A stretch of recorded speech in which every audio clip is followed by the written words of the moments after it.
When are you on autopilot? Can you think of an example of when you're on autopilot? When you're not thinking, you're just doing. Walking to class, because walking's easy. Right? I know where to go, I don't even think about it, I just get there.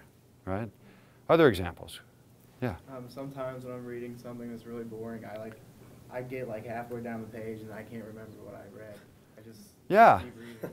Yeah, when I do study skills training, I help people identify that and stop doing it, because you're saying the words in your head, but it's like dictation. It's being a stenographer in Spanish. I could type it, but I have no idea what God said, right? You're just saying it in your head, and you have no idea what you just read. So that's autopilot. You got to stop that, or else your study time is wasted, right? I like walking. That's a good example. How about driving? You ever had the same commute day after day after day, and one day you get there and you go, I don't know how I got here. I drove it. I don't remember driving it. I made turns, right? I stopped. I started. I didn't hit anything. I don't remember anything about getting here. That's autopilot. But you know what I like about that example is it's complex.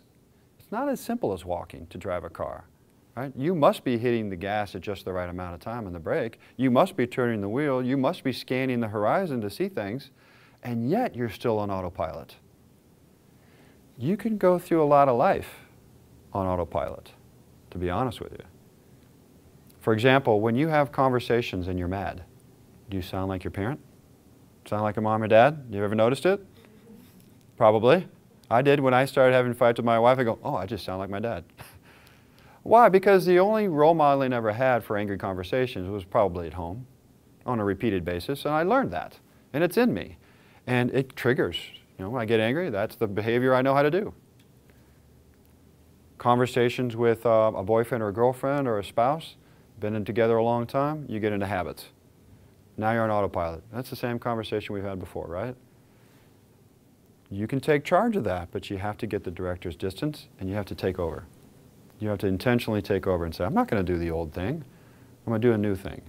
I'm going to create a new thing. And that's scary to change. It's always scary to change.